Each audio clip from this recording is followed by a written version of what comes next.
ಮಧ್ಯಾಹ್ನದ health bulletin release ಆಗಿದೆ. ಉಡುಪಿ ಜಿಲ್ಲೆಗೆ ಮುಂಬೈನ ಆಘಾತ ಮತ್ತೆ ಮುಂದುವರೆದಿದೆ. ಇವತ್ತು ಉಡುಪಿಯಲ್ಲಿ 4 ಪಾಸಿಟಿವ್ ಪ್ರಕರಣಗಳು ಬೆಳಕಿಗೆ ಬಂದಿವೆ.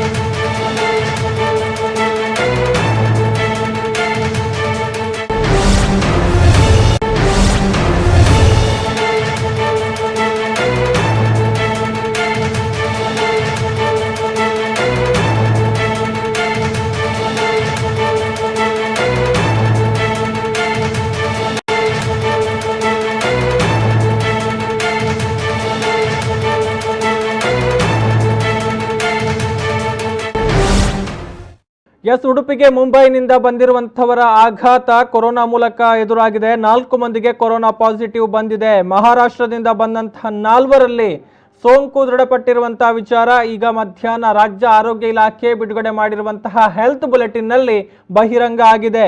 3 ಗಂಡಸರು ಮತ್ತು 1 ಮಹಿಳೆ ಸೋಂಕಿಗೆ ತುತ್ತಾಗಿರುವಂತಹ ವಿಚಾರ ಈ ಮೂಲಕ ತಿಳಿದು ಬರ್ತಾ ಇದೆ. ಪೇಷಂಟ್ ನಂಬರ್ 1286 ಅಂದ್ರೆ 24 ವರ್ಷದ ಪುರುಷ ಸೋಂಕಿಗೆ ತುತ್ತಾಗಿದ್ದಾರೆ.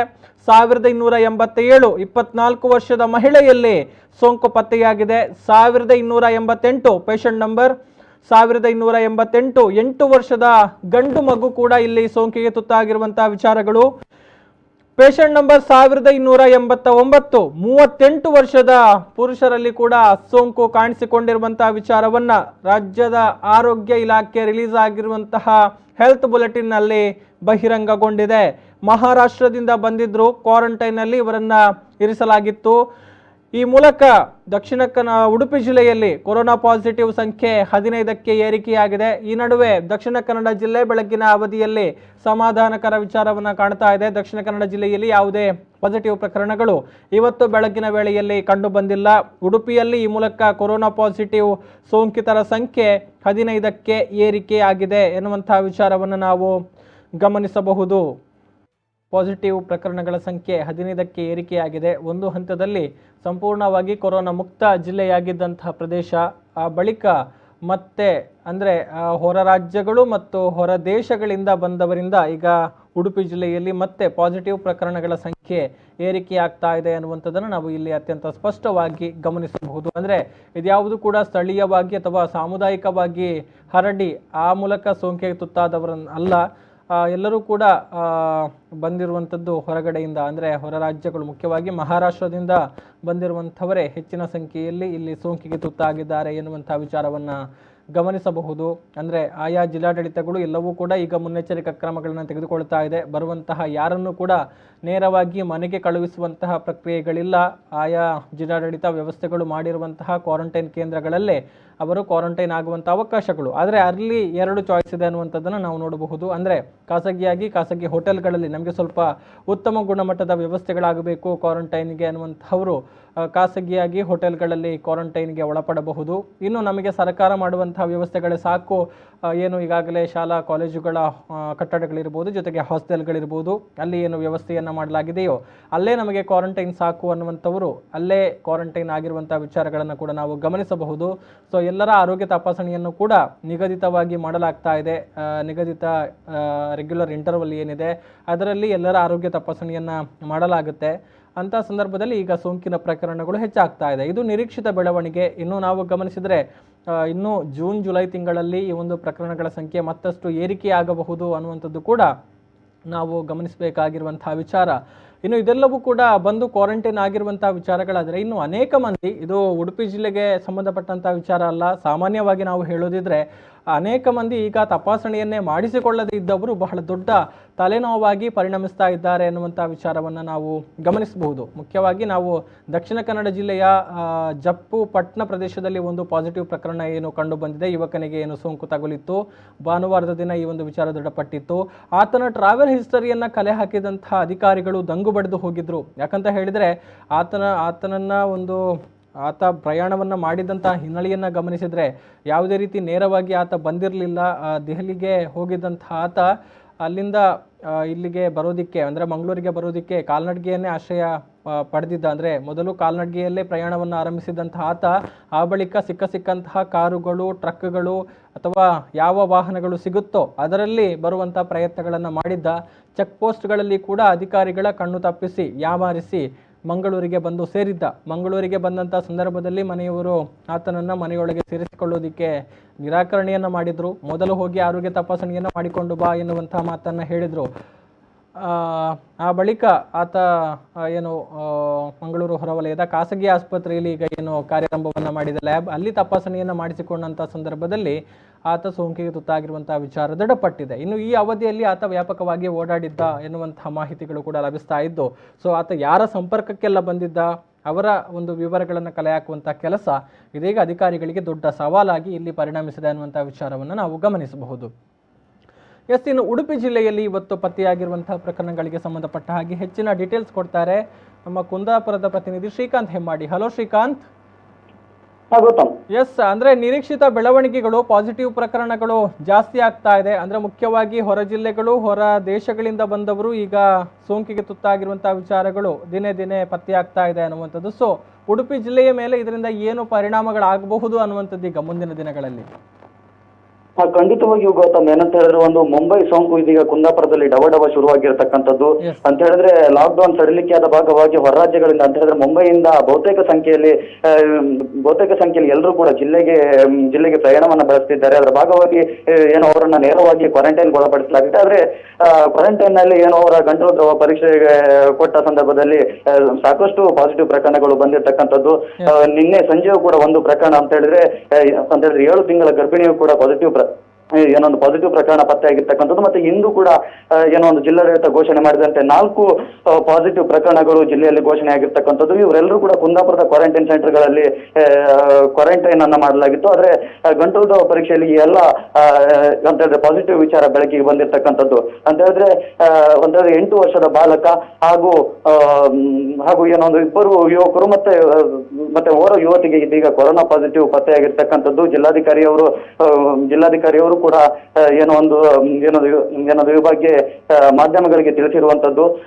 ಟೋಟಲ್ ಆಗಿ ಇದೀಗ ಜಿಲ್ಲೆಯಲ್ಲಿ ನಿನ್ನೆ ಸರಿಸುಮಾರು 11 ಪಾಸಿಟಿವ್ ಪ್ರಕರಣಗಳಿತ್ತು. ಆದ್ರೆ ಇಂದು 4 ಪ್ರಕರಣ ಸೇರ್ಪಡೆಯಾಗಿ ಟೋಟಲ್ ಆಗಿ ಏನೊಂದು ಜಿಲ್ಲೆಯಲ್ಲಿ ಒಂದು 15 ಪ್ರಕರಣ ಪಾಸಿಟಿವ್ ಪ್ರಕರಣ ಹೊರಬಂದಿರತಕ್ಕಂಥದ್ದು. ಗೌತಮ್, ಎಸ್, ಇನ್ನು ಏನು ಕುಂದಾಪುರದಲ್ಲಿ ಕ್ವಾರಂಟೈನ್ ಆಗಿದ್ರು, ಇವತ್ತು ಪಾಸಿಟಿವ್ ಬಂದಿರುವಂತಹ 4 ವ್ಯಕ್ತಿಗಳು ಯಾವಾಗ ಮಹಾರಾಷ್ಟ್ರದಿಂದ ಬಂದಿದ್ರು ಅನ್ನುವಂಥದ್ದು, ಅಂದ್ರೆ ಇವರೆಲ್ಲರೂ ಕೂಡ ಒಂದೇ ಕುಟುಂಬಕ್ಕೆ ಸೇರಿದವರು ಅಥವಾ ಬೇರೆ ಬೇರೆ ಕುಟುಂಬಕ್ಕೆ ಸೇರಿದವರ ಏನು ಅನ್ನುವಂಥದ್ದು, ಈ ಬಗ್ಗೆ ಏನಾದರೂ ಹೆಚ್ಚಿನ ಡೀಟೇಲ್ಸ್ ಇದೆಯಾ ಅಂತ ಶ್ರೀಕಾಂತ್? ಈಗ ಗೌತಮ್, ಸದ್ಯ ಹೆಚ್ಚಿನ ಡೀಟೇಲ್ಸ್ ಯಾವುದೂ ಕೂಡ ಕೊಡ್ತಾ ಇಲ್ಲ ಜಿಲ್ಲಾಧಿಕಾರಿ ಅವರು. ಒಂದಂತೂ ಕನ್ಫರ್ಮ್ ಆಗಿರ್ತಕ್ಕಂಥದ್ದು, ಅವರೆಲ್ಲರೂ ಏನೋ 12 ಮತ್ತು 13ನೇ ತಾರೀಕಿಗೆ ಬಂದಿರ್ತಕ್ಕಂಥವ್ರು. ಅವರು ನೇರವಾಗಿ ಶಿರೂರು ಚೆಕ್ ಪೋಸ್ಟ್ ಮೂಲಕ ಅಲ್ಲಿ ತಪಾಸಣೆ ನಡೆಸಿ ನೇರವಾಗಿ ಕುಂದಾಪುರದ ಕೋಟೇಶ್ವರದ ರಿಸೀವಿಂಗ್ ಸೆಂಟರ್ ಅಲ್ಲಿ ಅವರನ್ನ ಮತ್ತೆ ತಪಾಸಣೆಗೆ ಒಳಪಡಿಸಿ ಅವರನ್ನ ವಿವಿಧ ಕ್ವಾರಂಟೈನ್ ಕೇಂದ್ರಗಳಿಗೆ ಒಳಪಡಿಸಲಾಗಿತ್ತು. ಆದ್ರೆ ಇವತ್ತು ಒಂದು ಬಂದಿರತಕ್ಕಂತಹ 4 ಪಾಸಿಟಿವ್ ಪ್ರಕರಣಗಳು ಯಾವ ರೀತಿಯಾಗಿರ್ತಕ್ಕಂಥ ಸಂಬಂಧವನ್ನ ಕಲ್ಪಿಸಲಾಗ್ತದೆ ಅಂತ ಹೇಳೋದು ಇನ್ನೂ ಕೂಡ ಜಿಲ್ಲಾಧಿಕಾರಿ ಅವರು ಏನೂ ಕೂಡ ಗುಟ್ಟನ್ನು ಬಿಟ್ಟುಕೊಟ್ಟಿಲ್ಲ. ಇನ್ನಷ್ಟೇ ಅಂತ ಹೇಳಿದ್ರೆ ಸಂಜೆಯ ಹೆಲ್ತ್ ಬುಲೆಟಿನ್ ವೇಳೆಯಲ್ಲಿ ಮತ್ತಷ್ಟು ವಿಚಾರವನ್ನ ಜಿಲ್ಲಾಧಿಕಾರಿ ಅವರು ಕೊಡ್ತಾರೆ ಅಂತಕ್ಕಂಥದ್ದು ಮಾಹಿತಿ ಇದೀಗ ಬರ್ತಾ ಇದೆ. ಗೌತಮ್, ಎಸ್, ಇನ್ನು ನಾವು ಈ ಒಂದು ಪಾಸಿಟಿವ್ ಪ್ರಕರಣಗಳನ್ನು ಹೊರತುಪಡಿಸಿ ಇನ್ನಿತರ ವಿಚಾರಗಳ ಬಗ್ಗೆ ಮಾತನಾಡೋದಿದ್ರೆ, ಈಗಾಗಲೇ ಸಾರಿಗೆ ವ್ಯವಸ್ಥೆಗೆ ರಾಜ್ಯ ಸರ್ಕಾರ ಗ್ರೀನ್ ಸಿಗ್ನಲ್ ಕೊಟ್ಟಿದೆ. ಆದರೂ ಕೂಡ ಕೆಲವೊಂದು ಜಿಲ್ಲೆಗಳಲ್ಲಿ ಇನ್ನೂ ಕೂಡ ಕಾರ್ಯಾರಂಭ ಸಮರ್ಪಕವಾಗಿ ಆಗಿಲ್ಲ ಅನ್ನುವಂಥ ವಿಚಾರಗಳನ್ನು ನಾವು ನೋಡಬಹುದು. ಸೊ ಉಡುಪಿ, ಕುಂದಾಪುರಕ್ಕೆ ಸಂಬಂಧಪಟ್ಟ ಹಾಗೆ ಸಾರಿಗೆ ವ್ಯವಸ್ಥೆಯಲ್ಲಿ ಏನಾದರೂ ಬದಲಾವಣೆಗಳಾಗಿದೆಯಾ ಈಗ ಅನ್ನುವಂಥ ಶ್ರೀಕಾಂತ್? ಖಂಡಿತವಾಗಿಯೂ ಗೌತಮ್, ಸಾರಿಗೆ ವ್ಯವಸ್ಥೆಯಲ್ಲಿ ಮಹತ್ತರವಾಗಿರ್ತಕ್ಕಂಥ ಬದಲಾವಣೆ ಆಗಿರ್ತಕ್ಕಂಥದ್ದು. ನಿನ್ನೆ ರಾಜ್ಯದಲ್ಲಿ ಏನೊಂದು ಲಾಕ್ಡೌನ್ ಸಡಿಲಿಕೆಯನ್ನ ಮಾಡಿದ್ರು. ಅದರ ಭಾಗವಾಗಿ KSRTC ಬಸ್ಗಳು ನಾಳೆಯಿಂದ ರಸ್ತೆಗಿಳಿತವೆ ಅಂತಕ್ಕಂಥದ್ದು ರಾಜ್ಯದ ಮುಖ್ಯಮಂತ್ರಿ ಅವರ ಒಂದು ಮಾತಾಗಿರ್ತಕ್ಕಂಥದ್ದು. ಅದರಂತೆ ಇಂದು ಬೆಳಗ್ಗೆ ಕುಂದಾಪುರ KSRTC ಬಸ್ ಸ್ಟ್ಯಾಂಡ್ ನಿಂದ ಒಂದು 7-8 ಬಸ್ಗಳು ಬೆಂಗಳೂರಿಗೆ ಪ್ರಯಾಣವನ್ನು ಬೆಳೆಸಿರುವಂತದ್ದು. ಏನದು ಏನದು ಇದು ನೇರವಾಗಿ ಶಿವಮೊಗ್ಗ ಮಾರ್ಗವಾಗಿ ಏನು ಬೆಂಗಳೂರಿಗೆ ಪ್ರಯಾಣವನ್ನು ಬೆಳೆಸಿತ್ತು.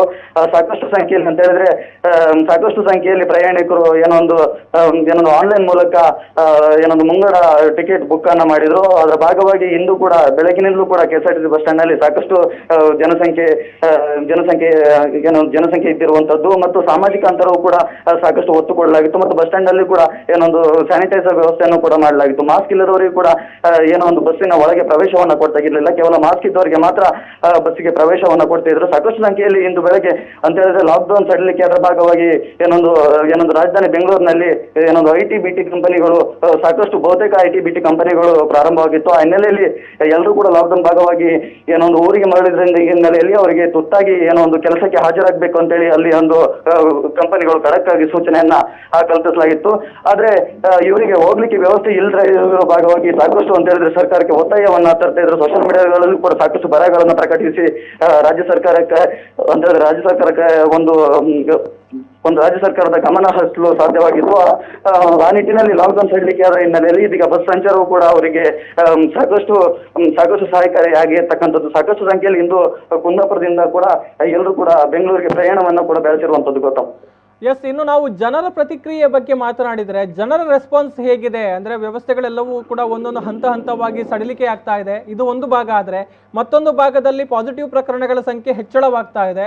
ಸೊ ಎರಡನ್ನು ತುಲನೆ ಮಾಡಿ ನೋಡಿದಾಗ ಜನರ ರೆಸ್ಪಾನ್ಸ್ ಇದಕ್ಕೆ ಹೇಗಿದೆ ಅಂತ ಶ್ರೀಕಾಂತ್ ಈಗ ಗೌತಮಿ, ಇಲ್ಲಿ ಏನೋ ನಾವು ಬಹಳಷ್ಟು ಮುಖ್ಯವಾದ ಅಂಶವನ್ನು ಗಮನಿಸಬೇಕಾಗ್ತದೆ ಅಂತ ಹೇಳಿದ್ರೆ ಸರ್ಕಾರವೂ ಕೂಡ ಏನೊಂದು ಕರೋನಾದೊಂದಿಗೆ ಬದುಕಿ ಅಂತಕ್ಕಂಥ ಒಂದು ಹೇಳಿಕೆ ಇರ್ತಕ್ಕಂಥದ್ದು. ಇದು ಸಾಮಾನ್ಯ ಜನರಲ್ಲೂ ಕೂಡ ಸಾಕಷ್ಟು ಪ್ರಶ್ನೆಗಳನ್ನ ಕಾಡ್ತಾ ಇದೆ. ಅಂತ ಹೇಳಿದ್ರೆ ಲಾಕ್ಡೌನ್ ಸಡಿಲಿಕೆಯಾದ ಭಾಗ ಅಂತ ಹೇಳಿದ್ರೆ ಹೊರ ರಾಜ್ಯಗಳಿಂದ ಬಂದಿರತಕ್ಕಂಥ ಕ್ವಾರಂಟೈನ್ ಇದ್ದವರಿಗೆ ಮಾತ್ರ ಉಡುಪಿ ಜಿಲ್ಲೆಯಲ್ಲಿ ಏನೊಂದು ಪಾಸಿಟಿವ್ ಪ್ರಕರಣ ಪತ್ತೆ ಆಗ್ತಿರ್ತಕ್ಕಂಥದ್ದು. ಆ ನಿಟ್ಟಿನಲ್ಲಿ ಬೇರೆ ಅಂತ ಹೇಳಿದ್ರೆ ಉಳಿದ ಜನಗಳು ಯಾವುದೇ ರೀತಿಯಾಗಿರ್ತಕ್ಕಂಥ ಆತಂಕ ಪಡುವ ಏನೋ ಒಂದು ದಾರಿ ಬೇಡ ಅಂತಕ್ಕಂಥದ್ದು ಜಿಲ್ಲಾಡಳಿತದ ಒಂದು ಮಾತಾಗಿರ್ತಕ್ಕಂಥದ್ದು.